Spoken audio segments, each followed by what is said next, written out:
ناظرین، اسلام کے ابتدائی دنوں خلافت راشدہ کے زمانے کی بات ہے کہ ایک ایرانی بادشاہ یزدگرد مسلمانوں سے شکست کھا کر ساتھیوں سمیت ترکمانستان کے علاقے میں چلا آیا۔ یہ ترکوں کا آبائی علاقہ تھا اور یہاں رہتے ہوئے اور مقامی لوگوں سے شادیاں کرتے ہوئے یزدگرد کی اولاد مکمل طور پر ترک ہو گئے تھے۔ 1000 سال پہلے اسی خاندان کا ایک ترک نوجوان غلام بنا لیا گیا۔ اس غلام کو سینٹرل ایشیا کی طاقتور ترین سلطنت سامانیہ کے گورنر الپتگین نے خرید لیا۔ اس غلام کا نام سبکتگین تھا، وہی سبکتگین جس کے بیٹے کو ہم اور آپ سلطان محمود غزنوی کے نام سے جانتے ہیں۔ یہ ترک نسل کا معمولی غلام اور اس کا بیٹا تاریخ کے ناقابل فراموش کردار کیسے بن گئے، یہی ہماری آج کی ویڈیو کا عنوان ہے۔ ناظرین، غلام سبکتگین اپنی بہادری اور قابلیت کے باعث بہت تیزی سے اپنے آقا الپتگین کے قریب ہوتا چلا گیا۔ سامانی سلطنت کا گورنر تھا۔ سامانی سلطنت آج سے 1200 سال پہلے قائم ہوئی تھی۔ اپنے عروج کے دور میں Afghanistan, Iran, Turkmenistan, Tajikistan, Kazakhstan اور پاکستان کے کئی حصے اس سلطنت کا حصہ تھے، لیکن جس دور کی کہانی ہم سنا رہے ہیں تب سامانی سلطنت بکھر رہی تھی۔ الپتگین کی بھی سامانی حکمران ابو منصور سے کچھ انبن ہو گئی تھی۔ اسی وجہ سے الپتگین نے بغاوت کر کے افغانستان میں غزنی کے علاقے پر حکومت قائم کر لی اور اپنی آزادی کا اعلان کر دیا۔ اس کامیابی کا فائدہ اس کے غلام سبکتگین کو بھی پہنچا۔ ہوا یوں کہ الپتگین نے سبکتگین کو ترقی دے کر جنرل بنا دیا اور اسے سلطنت کے باہر دوسرے علاقے فتح کرنے کا کام سونپ دیا۔ سبکتگین نے کئی مرتبہ ملتان اور لکمان کے صوبوں پر حملے کیے۔ یہ علاقے راجہ جے پال کی سلطنت کا حصہ تھے۔ سبکتگین نے ان علاقوں سے ہزاروں باشندوں کو غلام بنا کر غزنی بھی بھیجا تھا۔ جب الپتگین کا انتقال ہوا تو اس کے 2 ہی برس بعد اس کا بیٹا اور اس کا جانشین اسحاق بھی انتقال کر گیا۔ اب غزنوی سلطنت میں افراتفری تھی اور اسے چلانے کے لیے اب ایک حکمران کی ضرورت تھی۔ چنانچہ فوج اور درباریوں نے مشاورت سے الپتگین کے داماد سبکتگین کو غزنی کے تخت پر بٹھا دیا۔ جب سبکتگین تخت پر بیٹھا تو اس کا بڑا بیٹا عبدالقاسم صرف 6 برس کا تھا۔ اس بچے کو تاریخ محمود غزنوی کے نام سے جانتی ہے۔ سبکتگین نے چھوٹی سی غزنی سلطنت کو سامانی سلطنت کے ماتحت کر دیا اور خود غزنی میں سامانیوں کا گورنر بن گیا۔ اس کی ساری توجہ اپنے بیٹے محمود غزنوی کو جنگی اور سیاسی دونوں قسم کی تربیت دینے پر لگی رہی تھی۔ شاید وہ اپنے بیٹے کو مستقبل کا سلطان بنانے کے لیے تیار کر رہا تھا۔ یہی وجہ ہے کہ اپنے باپ کے 20 سالہ دور حکومت میں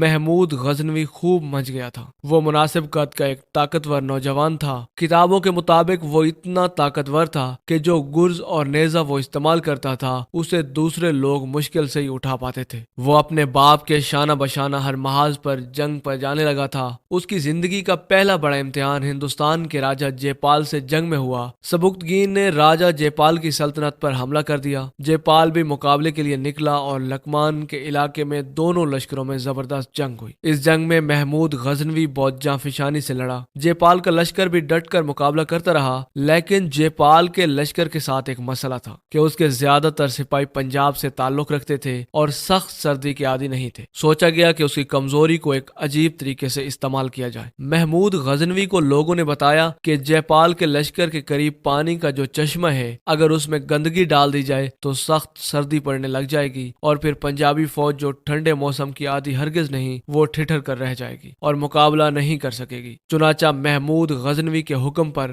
سپاہیوں نے اس چشمے میں گندگی ڈالنا شروع کر دی۔ اب اسے محض اتفاق کہیں یا کچھ اور کہ اس کے کچھ دیر بعد آسمان پر بادل چھا گئے، پہلے بارش ہوئی اور پھر آسمان سے برف گرنے لگی۔ ناظرین، اتنی شدید برف پڑی کہ جے پال کے مویشی مرنے لگے۔ سردی سے سپاہی بھی بیمار ہونے لگے تھے۔ جے پال کے لیے تباہی تھی۔ چنانچہ جے پال نے درخواست کی کہ وہ راجہ سے 10 لاکھ درہم اور 50 ہاتھی لے کر صلح کر لے۔ سبکتگین تو فوری طور پر تیار ہو گیا، مگر محمود غزنوی نے صلح کی مخالفت کی۔ بیٹے کی مخالفت کو دیکھ کر سبکتگین بھی سوچ میں پڑ گیا۔ ابھی یہ کوئی فیصلہ نہیں کر پایا تھا کہ راجہ کا ایک ایلچی اس کے پاس آیا۔ ایلچی نے سبکتگین کو خبردار کیا کہ اگر اس نے راجپوتوں یعنی جے پال سے صلح نہ کی تو دونوں طرف تباہی پھیل جائے گی۔ اس کی وجہ اسے یہ بتائی گئی کہ راجپوتوں کی یہ ایک رسم ہے کہ وہ ایسے حالات میں اپنی بیوی بچوں کو قتل کر کے اور اپنے گھروں کو جلا کے دشمن کی صفوں میں گھس جاتے ہیں اور خود کو انتقام کے سرخ طوفانوں میں غرق کر دیتے ہیں۔ ایلچی کی یہ بات سن کر سبکتگین صلح کے لیے راضی ہو گیا، مگر جےپال کے ذہن میں کچھ اور کھچڑی پک رہی تھی۔ جےپال سبکتگین کے کچھ افسروں کو ساتھ لے کر لاہور چلا گیا تاکہ انہیں 10 لاکھ درہم تاوان کی رقم ادا کر سکے، لیکن لاہور پہنچتے ہی منظر بدل گیا۔ اس نے سبکتگین کے افسروں کو قید کر لیا اور نئی جنگ کے لیے تیاریاں شروع کر دی۔ اس بار اس نے تنہا جنگ کرنے کی بجائے ہندوستان ریجن کی دوسری ریاستوں دہلی، اجمیر، کال نجر اور کنوج سے مدد مانگی۔ ان ریاستوں کی مدد سے جےپال 1 لاکھ کا لشکر لے کر پھر لکمان جا پہنچا۔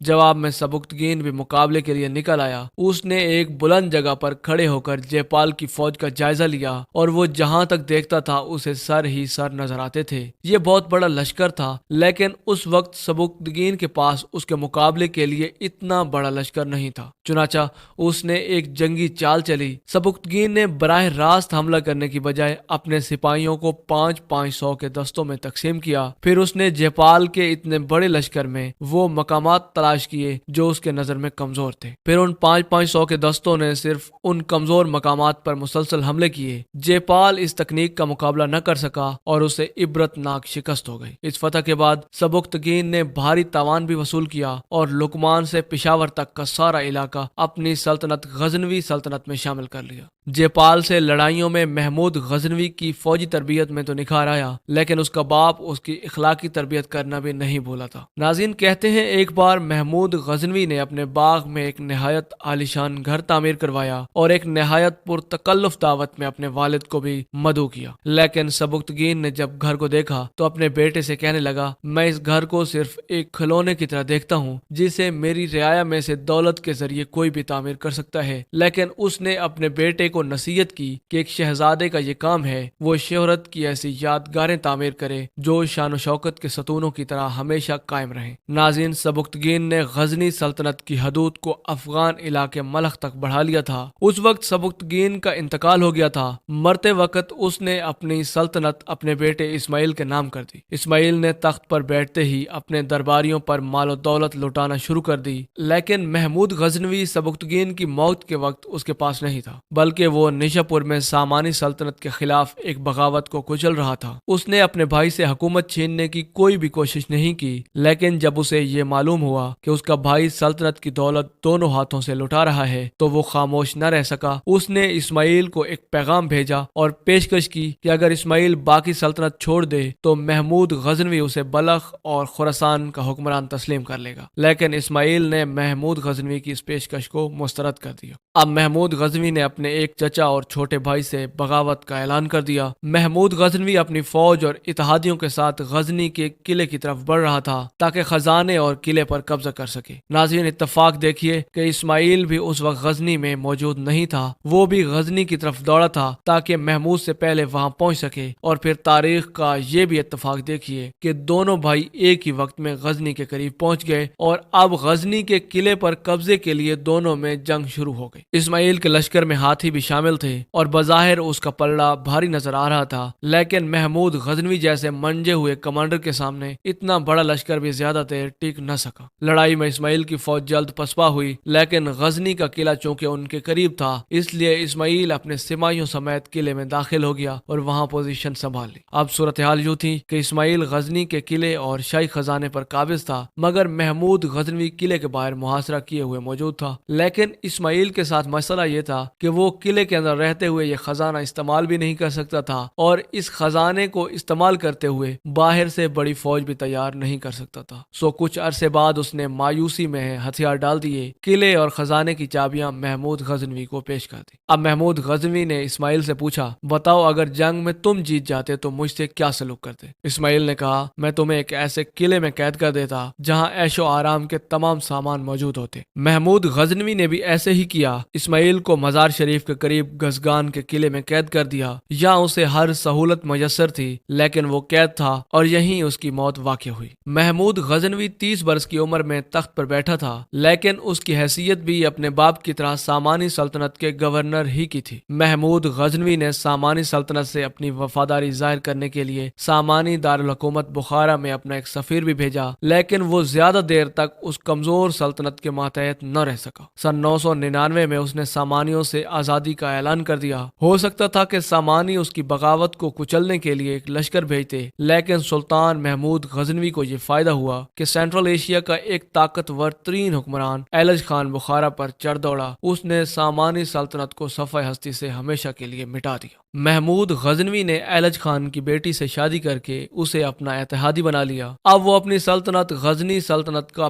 پہلا باضابطہ سلطان تھا اور ہمسائے میں ایک طاقتور سلطنت کے ساتھ وہ اتحاد قائم کر چکا تھا۔ اب اس کی قسمت کا ستارہ عروج پر پہنچنے والا تھا، لیکن اس خوش قسمت سلطان کو اپنا چہرہ کچھ زیادہ پسند نہیں تھا۔ اس کے چہرے پر بہت بڑے اور گہرے نشانات تھے۔ سلطان بننے کے بعد ایک بار اس نے آئینے میں اپنی صورت دیکھی تو اداس ہو گیا اور اپنے وزیر سے کہنے لگا، کہا جاتا ہے کہ بادشاہوں کی صورت دیکھنے سے نظر تیز ہوتی ہے، لیکن میری تو صورت ایسی ہے کہ دیکھنے والوں کو تکلیف پہنچتی ہوگی۔ وزیر نے کہا، آپ یہ سوچیں، آپ کی صورت کم لوگوں نے دیکھی ہے، زیادہ لوگ آپ کو آپ کی خوبیوں کی وجہ سے پہچانتے ہیں، تو آپ صورت سے زیادہ اپنی خوبیوں پر توجہ دیجیے۔ تو اس نے بھی یہی بات اپنے ذہن میں بٹھا لی اور وہ اپنی صورت کو بھول گیا اور اپنی سلطنت کو بڑھانے کے لیے نئے نئے منصوبے بنانے لگا۔ اس کے بغل میں سونے کی چڑیا کا دیس تھا، جس کے بت سونے کے تھے، جس کے مندروں میں ہیرے اور جواہرات کے خزانے تھے اور شہروں میں دولت کے ڈھیر تھے۔ زرخیز زمینوں والا خوشحال ہندوستان محمود غزنوی کی آنکھوں کو خیرا رہا تھا۔ ایک طاقتور ہندوستان اس کے سامنے تھا، لیکن پھر یوں ہوا کہ ایک بدمست ہاتھی نے ہندوستان کی تاریخ بدل دی، یعنی سومنات کے مندر کو تباہ کر دیا۔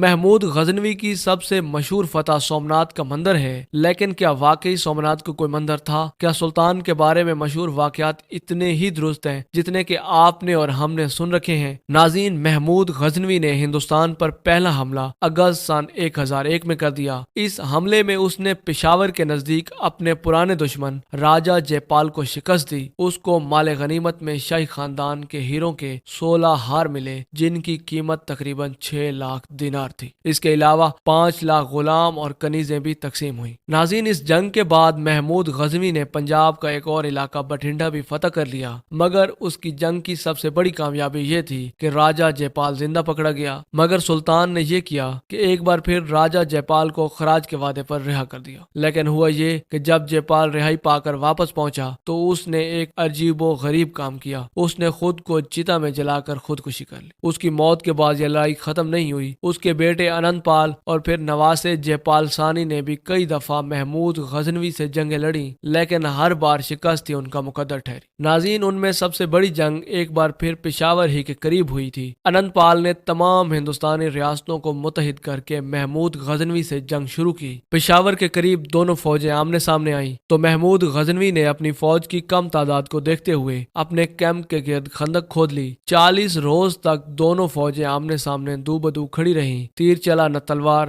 نیزے اچھلے اور نہ ہی خون بہا، کوئی لڑائی نہیں ہوئی۔ لیکن 41 روز بعد غزنوی فوج کے 6000 تیر اندازوں نے ہندوستانی فوج پر تیروں کی بارش کر دی، لیکن اس پہلے حملے کا بہت سخت جواب ملا۔ پہلے تو ہندوستانی فوج نے تیر اندازوں کو پیچھے ہٹنے پر مجبور کر دیا اور پھر انہوں نے خندق پار کی اور غزنوی فوج پر ٹوٹ پڑے۔ اب ہندوستانی فوج کا پلڑا بھاری ہو گیا تھا۔ ہو سکتا تھا کہ وہ یہ جنگ بھی جیت جاتے، مگر پھر ایک حادثے نے جنگ کا پاسا پلٹ دیا، بلکہ پوری ہندوستان کی فوج کا پاسا پلٹ دیا۔ راجہ اننت پال جس ہاتھی پر سوار تھا، وہ تیروں کی بارش اور کان پھاڑ دینے والے شور و غل سے خوف زدہ ہو کر بے قابو ہو گیا اور پھر منہ اٹھا کر بھاگ کھڑا ہوا۔ راجہ کے ہاتھی کو میدان چھوڑتے دیکھ کر ہندوستانی فوج میں بھی بھگدڑ مچ گئی۔ وہ بھی بھاگ نکلے اور یوں میدان جنگ کا فیصلہ ہو گیا۔ محمود غزنوی نے پشاور کا یہ میدان بھی مار لیا۔ اس تاریخی فتح کے بعد محمود غزنوی نے ہندوؤں کے مقدس شہر نگر کوٹ، تینسر اور دوسرے شہروں پر حملہ بولا اور انہیں بھی طاق و تاراج کر دیا۔ اس نے مندروں سے سونے چاندی کے بت اور ہیرے جواہرات جمع کر کے غزنی بھیج دیے۔ تھانسیر میں 2 لاکھ افرادوں کو غلام بھی بنایا۔ اسی طرح کنوج میں 20 روز تک تباہی و بربادی کا کھیل جاری رہا۔ محمود غزنوی نے ان علاقوں کے علاوہ کشمیر پر بھی حملہ کیا تھا۔ سید محمد لطیف اپنی کتاب تاریخ پنجاب میں لکھتے ہیں کہ محمود غزنوی نے کشمیر کی تمام عظیم الشان دولت کو لوٹ لیا اور وہاں کے لوگوں کو اسلام قبول کرنے پر بھی مجبور کر۔ 1019 میں سلطان نے ہندوستان میں اپنی فتوحات کی تفصیلات بغداد کے خلیفہ القادر باللہ کو بھی بھیجی۔ خلیفہ نے شہر کے مسلمانوں کو جمع کر کے ان کے سامنے یہ کارنامے سنائے اور شہر میں خوشی منائی۔ ناظرین، عباسی خلیفہ نے محمود غزنوی کو امین الملت یعنی ملت اسلامیہ کا امانت دار اور جمین الدولہ یعنی ریاست کے سیدھے ہاتھ کے خطابات بھی دیے، جبکہ انعام میں شاہی لباس بھی بھیجا۔ اس کے 2 سال بعد محمود غزنوی نے لاہور پر حملہ کیا اور اسے فتح کر کے اس کا نام تک بدل دیا۔ اس نے لاہور کو محمود پور کا نام دیا، لیکن ظاہر ہے یہ نام زیادہ نہیں چلا اور لاہور لاہور ہی رہا۔ ہاں، اس کا مشہور غلام ایاز جسے اس نے لاہور کا حاکم بنایا تھا، اس نے بہت نام کمایا۔ ایاز کی قبر لاہور کے علاقے رنگ محل میں موجود ہے۔ یہ وہی ایاز ہے جس نے شہر میں قلعہ اور شہر کی دیوار تعمیر کی تھی، لیکن یاد رہے کہ یہ قلعہ اور دیوار وہ نہیں جو آج موجود ہے۔ ناظرین، سلطان محمود غزنوی کے غلام ایاز کا لاہور میں وہی دور تھا جب حضرت داتا کے نام سے لازوال عزت پانے والے صوفی بزرگ حضرت داتا گنج بخش علی حجویری افغانستان سے لاہور تشریف لائے تھے، لیکن ان سب سے اہم اور یادگار واقعہ وہ ہے جس کے لیے سلطان محمود غزنوی کو تاریخ نے یاد رکھا ہے، اور وہ واقعہ تھا سومناتھ مندر پر حملے کا۔ یہ علاقہ موجودہ بھارت کا علاقہ کاٹھیا واڑ گجرات کا علاقہ ہے اور یہ اس کی ساحلی پٹی ہے۔ یہیں کہیں وہ مشہور زمانہ سومناتھ کا مندر ہے جس پر 1024 میں سلطان محمود غزنوی نے حملہ کیا تھا۔ سلطان محمود غزنوی غزنی سے نکلا اور اجمیر کو اجاڑتا ہوا آگے بڑھا۔ راستے کے تمام قابل ذکر قلعوں کو فتح کرتا وہ 2 سال میں سومناتھ کے دروازوں کے سامنے تھا۔ مندر کے دروازے سندل کی لکڑی کے بنے ہوئے تھے اور ان کی شہرت بھی مندر ہی کی طرح پھیلی ہوئی تھی۔ سومناتھ ہندوؤں کا بہت مقدس مندر تھا۔ اس کی محافظ راجپوت فوج تھی۔ اس فوج نے سلطان کے حملوں کا 3 دن تک ڈٹ کر مقابلہ کیا اور سلطان کو مندر میں داخل ہونے سے روک دیا۔ سلطان محمود غزنوی کو شاید اتنے مضبوط دفاع کی توقع نہیں تھی، اس لیے جب اس نے فتح کی کوئی صورت نہ دیکھی تو گھوڑے سے اتر گیا۔ سید محمد لطیف لکھتے ہیں کہ اس نے لشکر کے سامنے خدا کو سجدہ کیا، اللہ سے مدد کے لیے دعا مانگی اور دوبارہ گھوڑے پر سوار ہو گیا۔ اس نے اپنے جرنیل ابو الحسن کا ہاتھ تھاما اور ایسا نعرہ بلند کیا کہ ساری فوج میں جوش کی ایک لہر دوڑ پڑی اور وہ قلعے پر ٹوٹ پڑے۔ اس حملے میں 5000 راجپوت سپاہی مارے گئے، جو بچے وہ کشتیوں میں سمندر کے راستے فرار ہو گئے۔ تاریخ فرشتہ میں اس کے متعلق ایک اور واقعہ لکھا ہوا ہے، وہ یہ کہ محمود غزنوی نے ایران کے صوفی بزرگ سلطان محمد شیخ ابو الحسن غرگانی کی چادر کو ہاتھ میں لے کر فتح کی دعا کی تھی۔ اسے سومناتھ میں فتح تو مل گئی، لیکن اسی رات کہتے ہیں کہ محمود غزنوی نے خواب میں شیخ ابو الحسن کو دیکھا۔ انہوں نے کہا، اے محمود، تو نے میری چادر کی آبرو ریزی کی ہے، اگر تو فتح کی بجائے تمام غیر مسلموں کے اسلام لے آنے کی دعا کرتا تو وہ بھی قبول ہو جاتی۔ بہرحال جب سلطان سومناتھ کے مندر میں داخل ہوا تو اس کے سامنے 9 فٹ اونچا مجسمہ نصب تھا۔ سلطان نے ایک ضرب سے اس کی ناک توڑ دی۔ اس کے بعد اس نے حکم دیا کہ بت کے 2 ٹکڑے کر کے غزنی روانہ کیے جائیں، ایک کو جامع مسجد کی دہلیز پر پھینک دیا جائے اور دوسرے کو اس کے محل کے صدر دروازے پر رکھ دیا جائے۔ مندر کے برہمن پجاریوں نے اس بت کو بچانے کے لیے سلطان کو بہت بڑی مقدار میں سونا دینے کی پیشکش کی۔ اس پر محمود غزنوی نے اپنا ہی مشہور زمانہ جملہ کہا تھا کہ وہ تاریخ میں بت فروش نہیں بلکہ بت شکن کہلانا چاہتا ہے۔ چنانچہ اس کے حکم پر بت کو توڑا گیا۔ جب بت کو توڑا گیا تو اس کے اندر سے بہت بڑی مقدار میں ہیرے جواہرات نکلے۔ غزنی کے علاوہ اس بت کا ایک ٹکڑا مکہ مکرمہ اور دوسرا مدینہ منورہ روانہ کیا گیا تھا۔ مندر سے سونے چاندی کے چھوٹے بڑے مزید بت اتنی تعداد میں ملے تھے کہ ان کی قیمت کا درست اندازہ لگانا مشکل ہے۔ ایسا بھی تاریخ میں مشہور رہا کہ سومناتھ کے قیمتی دروازے تک سلطان محمود غزنوی اکھاڑ کر غزنی لے گیا تھا اور یہ دروازے اس کے مقبرے میں لگائے گئے تھے۔ ناظرین، سلطان محمود غزنوی نے ہندوستان میں وہ سب نہ کیا جس کا اس پر الزام لگایا جاتا ہے، لیکن اس کے ذاتی کردار اور مسلمانوں سے اس کی جنگوں پر سوالات خود مسلمان مورخین بھی اٹھاتے ہیں۔ سید محمد لطیف اپنی کتاب تاریخ پنجاب میں لکھتے ہیں کہ محمود غزنوی شراب پیتا تھا۔ پروفیسر عزیز الدین الزام لگاتے ہیں کہ محمود غزنوی نے ہندوستان سے غیر مسلم سپاہیوں کی ایک فوج تیار کر کے مسلمانوں کے خلاف استعمال کی تھی۔ محمود غزنوی نے سستان اور گرجستان کے مسلمان ریاستوں پر بھی قبضہ کیا اور اس نے سمرقند حاصل کرنے کے لیے بغداد میں عباسی خلیفہ کو بھی دھمکی دی تھی۔ اس نے کہا تھا کہ میں اب جان گیا ہوں کہ تم لوگ یہ چاہتے ہو کہ میں 1000 ہاتھی لے کر دارالخلافت کو رون ڈالوں اور بارگاہ خلافت کا ملبہ انہی ہاتھیوں پر لاد کر غزنی لے آؤں۔ محمود غزنوی کے متعلق یہ بھی مشہور ہے کہ اس نے مشہور زمانہ شاعر فردوسی سے شاہنامہ لکھوایا اور ہر شعر کے بدلے سونے کی اشرفی دینے کا وعدہ کیا تھا، لیکن جب یہ شاہنامہ تحریر ہو گیا تو سونے کی بجائے چاندی کے سکے اس نے پیش کر دیے۔ فردوسی نے یہ معاوضہ لینے سے انکار کر دیا۔